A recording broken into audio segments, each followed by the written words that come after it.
नमस्कार हरि प्रेमियों, आपका हमारे YouTube चैनल में स्वागत है। हरि प्रेमियों, कैसे हैं आप? उम्मीद है आप सब अच्छे होंगे। आइए आज का प्रसंग शुरू करते हैं। आज का प्रसंग है श्रीमद् भगवद गीता अध्याय 16। हरि प्रेमियों, उससे पहले अगर आप हमारे चैनल पर नए हैं तो प्लीज़ चैनल को सब्सक्राइब जरूर कर लीजिए और बेल आइकॉन को जरूर दबा लीजिए ताकि आप तक हमारे सारे नोटिफिकेशन पहुंच सके।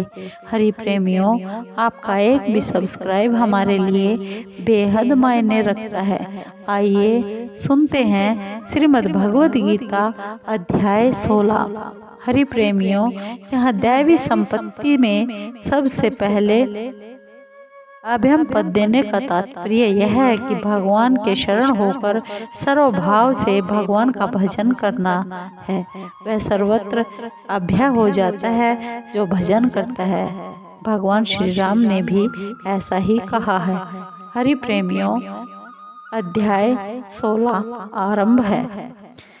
श्री कृष्ण भगवान बोले अर्जुन से, भय का सर्वथा अभाव, अंतःकरण की अत्यंत शुद्धि, ज्ञान के लिए योग में दृढ़ स्थिति और सात्विक दान, इंद्रियों का दमन, यज्ञ, स्वाध्याय, कर्तव्य पालन के लिए कष्ट सहना और शरीर मन वाणी की सरलता, अहिंसा, सत्य भाषण, क्रोध न करना, संसार की कामना का त्याग करना, अंतःकरण में राग द्वेष जनित हलचल का ना होना, चुगली ना करना, प्राणियों पर दया करना, संसारिक विषयों में न ललचाना, अंतःकरण की कोमलता, अकर्तव्य करने में लज्जा, चपलता का अभाव, तेज, प्रभाव, क्षमा, धैर्य, शरीर की शुद्धि, वैर भाव का न होना और मान को न चाहना। हे भरतवंशी अर्जुन, ये सभी दैवी संपदा को प्राप्त हुए मनुष्य के लक्षण हैं। हे पृथानंदन,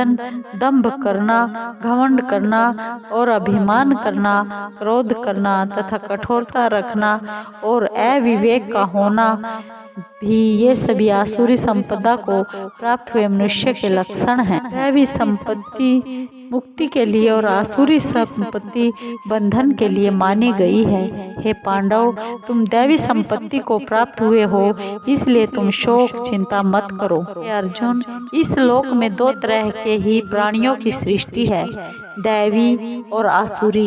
दैवी की तो मैंने विस्तार से कह दिया। अब हे पार्थ, तुम मुझसे आसुरी को विस्तार से सुनो। आसुरी प्रकृति वाले मनुष्य किस में प्रवृत्त होना चाहिए और किसे निवृत्त होना चाहिए, इसको नहीं जानते और उनमें न तो बाह्य शुद्धि, न श्रेष्ठ आचरण तथा न सत्य पालन ही होता है।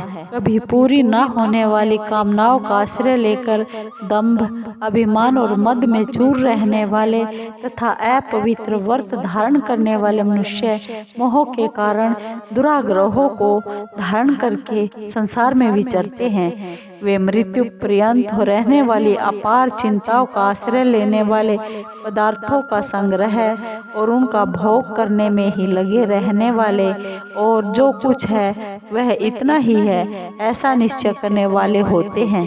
वे आशा की सैकड़ों फांसियों से बंधे हुए मनुष्य काम क्रोध के परायण होकर पदार्थों का भोग करने के लिए अन्याय पूर्वक धन संचय करने की चेष्टा करते रहते हैं। हे अर्जुन, वे इस प्रकार के मनोरथ किया करते हैं कि इतनी वस्तुएं तो हमने आज प्राप्त कर ली और अब इस मनोरथ को प्राप्त पूरा कर लेंगे। इतना धन तो हमारे पास है ही, इतना धन फिर भी हो जाएगा। वह शत्रु तो हमारे द्वारा मारा गया और उन दूसरे शत्रुओं को भी हम मार डालेंगे। हम ईश्वर सर्वसमर्थ है, हम भोग भोगने वाले हैं, हम सिद्ध हैं, हम बड़े बलवान और सुखी हैं, हम धनवान हैं। बहुत से मनुष्य हमारे पास हैं, हमारे समान दूसरा कौन है। हम खूब यज्ञ करेंगे, दान देंगे और मौज करेंगे। इस तरह वे अज्ञान से मोहित रहते हैं। कामनाओं के कारण तरह तरह से भ्रमित चित्त वाले मोहजाल में अच्छी तरह से फंसे हुए तथा पदार्थों और भोगों में अत्यंत आसक्त रहने वाले मनुष्य भयंकर नरकों में गिरते हैं। अपने को सबसे अधिक पूज्य मानने वाले, अकड़ रखने वाले तथा धन और मान के मद में चूर रहने वाले वे मनुष्य दम से अविधि पूर्वक नाम मात्र के यज्ञों से यजन करते हैं। हे अर्जुन, वे अहंकार, हठ, घमंड, कामना और क्रोध का आश्रय लेने वाले मनुष्य अपने और दूसरों के शरीर में रहने वाले मुझ अंतर्यामी के साथ द्वेष करते हैं तथा मेरे और दूसरों के गुणों में दोष दृष्टि रखते हैं। उन द्वेष करने वाले, क्रूर स्वभाव वाले और संसार में महान, नीच, अपवित्र मनुष्यों को मैं बार बार आसुरी योनियों में ही गिराता रहता हूँ। हे कुंती नंदन, वे मूढ़ मनुष्य मुझे प्राप्त ना करके ही जन्म जन्मांतर में आसुरी योनियों को प्राप्त होते हैं, फिर उससे भी अधिक अधम गति में अर्थात भयंकर नरकों में चले जाते हैं। काम, क्रोध और लोभ, ये 3 प्रकार के नरक के दरवाजे जीवात्मा का पतन करने वाले हैं, इसलिए इन तीनों का त्याग कर देना चाहिए। कुंती नंदन, इन नरक के तीनों दरवाजों से रहित हुआ जो मनुष्य अपने कल्याण का आचरण करता है वह उससे परम गति को प्राप्त हो जाता है। जो मनुष्य शास्त्र विधि को छोड़कर अपनी इच्छा से मनमाना आचरण करता है वह न तो सिद्धि, अंतःकरण की शुद्धि को, न सुख शांति को और न परम गति को ही प्राप्त होता है।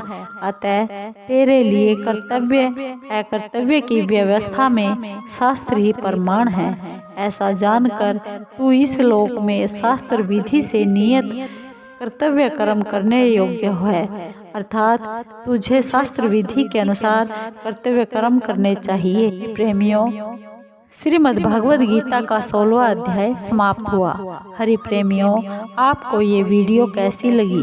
अगर आपको ये वीडियो अच्छी लगी हो तो प्लीज़ चैनल को लाइक कीजिए, शेयर कीजिए, सब्सक्राइब कीजिए और कमेंट जरूर कीजिए। धन्यवाद। हरि प्रेमियों, जय श्री कृष्ण।